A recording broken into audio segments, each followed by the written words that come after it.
everybody, welcome back to the channel. My name's Nicole and this is Dusty Book Sniffers, and today we are continuing on with my Booker Prize Longlist 2025 reading journey, so let's get started.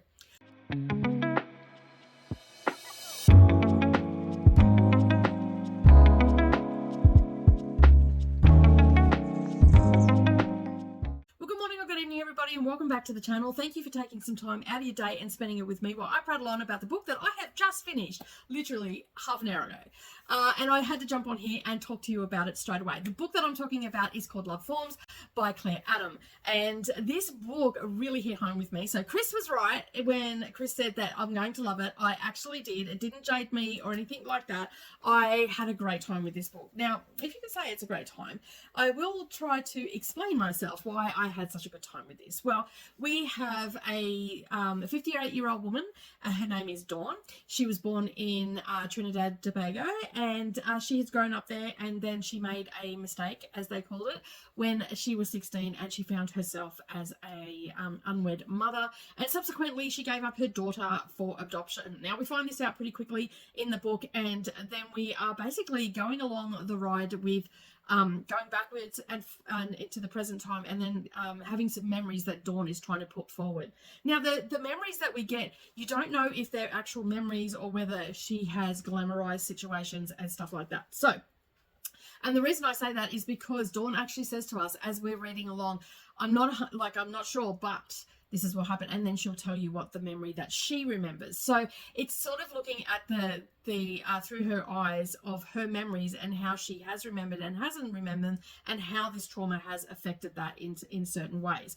We are also looking at her motherhood, her thoughts on motherhood, the choices that she's made, and all that sort of stuff, whether they're good or bad or not, through the eyes of adoption. So we're going through this situation of identity and memory and motherhood and the adoption. So through forums and the waiting, the uncertainty of it all, and whether it's the right thing to do to connect after such a long time. Now, at the point that Dawn is, her daughter would be 42 years old. She's lived a lot of life without Dawn in her life. And then you've also got Dawn's grown-up children as well, which have not known this daughter that she had. And so it was just a lovely story that flowed through the emotions of all of these things that are going on. And then you've also got the familiar ties as well to her family and how they played a role in it, her mother and father, and things that were left unspoken for a long time, and how she just didn't communicate with them at all how she was feeling, and also when they were putting down how angry that they were getting because she was looking for her daughter. And so, yeah, and it's just all the little complicated pieces of this puzzle that we have that just added layers and layers to this story. I couldn't stop reading it. I sat up later than I should have reading it last night, and I finished it off this morning because it was the first thing that I picked up and wanted to keep reading. So I'm really glad that I have come across this author. There's one book that I haven't read of theirs, so I'm going to go and try and find that, see if I can't squeeze it in after I get the Booker Prize books all read and whatnot. I think for me, like, the standout things for me were definitely the looking at identity, motherhood, and memories through the lens of adoption, because there are so many people out there around that time period that have been adopted, and women that gave them up, and just the ramifications of that, of how there's always that longing of wanting to know where they ended up, and were they looked after, and all of those things that come with that not knowing. I guess that the uncertainty of it all, like, that would play on your mind constantly. And then you've got the other side of the foot as well, the other side of the coin rather, where the person that was adopted out, the daughter or the son, whoever was adopted out, all of their uncertainties as well. Why was I given up? Wanting to know that connection, I guess, of not wanting to know where you come from. And I mean, I'm sure we've all seen those shows, Where Do I Come From is one of them, where they look at ancestry and all that sort of stuff. If you're adopted out, you have that missing part of your ancestry. So there would be, I feel like, a curiosity to know. And I feel like that this really explored that really well, because not only did Dawn want to know, you know, where her daughter was, she wanted to know that she was safe. She wanted to know that she made the right decision, that, you know, that her life was okay, that she had made this decision as well, because there's always ramifications from that. And also the ramifications from knowing as well, you know, like, what if I find my child and, you know, what if they don't want to have anything to do with me? And so there was a lot of questions put in here.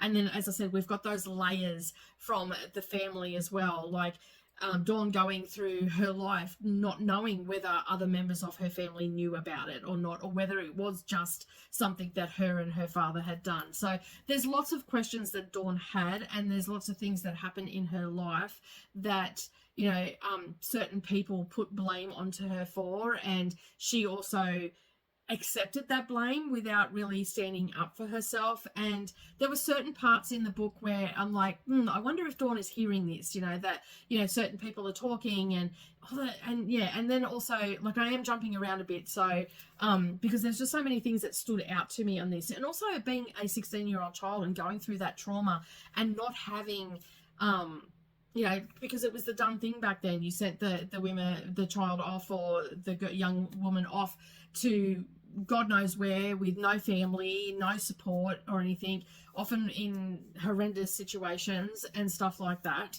And then this child is ripped away from him. And so it just got me thinking about so many things revolving around that, and how hard it must be for both parties, the child that was adopted out and the person that gave up.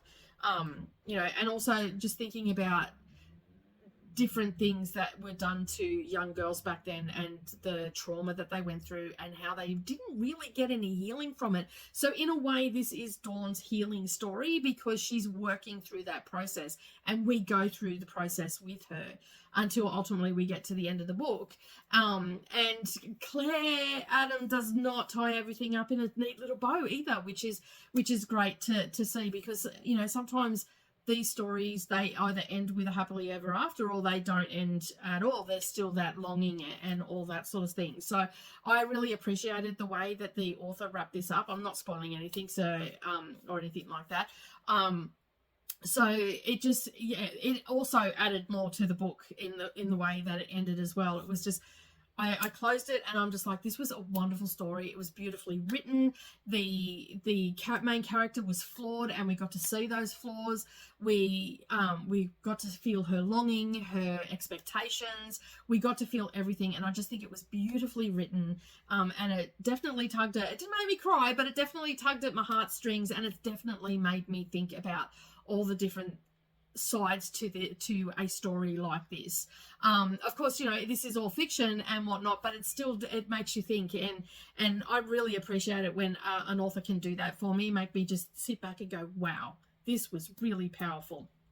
And for such a short book as well. I think it only comes in, let me just have a look on Goodreads, it only comes in at 100 and something pages, I think. Let me just bring that up. 188 pages, I want to say. I'm probably completely wrong, but anyway, we'll have a look. No, 288 pages, sorry. So it does come in at a fairly short book, in my opinion, you know, because most of the books that I read are quite chunky a lot of the time. And I'm now very keen to go and read Golden Child by this author, and hopefully I can get to that by the end of the month. Again, this is another author that I had not heard about, and so I've never read anything by them before. And it is also set in the Caribbean islands and also in London as well, in case you're wondering where it was set.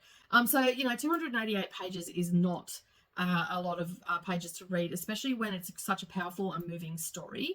And like, even though we were going through this journey with her, I didn't feel bogged down in the emotion of the book, and I didn't find her storytelling to be overly, like her reflections, Dawn's reflections, overly dramatic either. So I felt like that they were very matter of fact. Like, this is what I feel like happened, and so she would say, this is what happened, X, Y, and Z.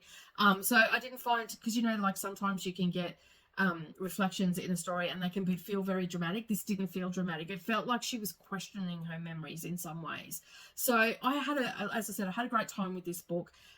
It's not an easy topic, and I did listen to a sample of the audio book on Audible, Everand, and I just listened to the sample of it to see what it sounded like, and it sounds really good. It sounds like it's a really well done production, but I had the ebook form of this, so I'm glad that I've read it, and it's another one off the booker list. So and you're probably wondering what I've given this as a star rating. I've actually given it a pretty glowing report, like, in actual fact, but I have given this a 4.5 star rating. Not quite a 5 for me, but like, it has to be full on exceptional for it to be a 5, but 4.5 stars, pretty solid from me anyway. And it does fall under the literary contemporary fiction. So I hope that you pick this up, because I think you will love it, especially if you love books that tug at your heartstrings and are told through, through memories and heartfelt moments throughout the book. There were many of them. As I said, that is it from me today. Thank you so much for joining me. I really do appreciate it. Don't forget to subscribe to the channel, and while you're down there, hit the like button and check out the pinned comment as well, because I'm asking questions. Have you read this book, and what were your thoughts about it? And if you haven't, are you going to pick it up? And as always, keep turning those pages, and I'll see you all in the next video. Bye for now.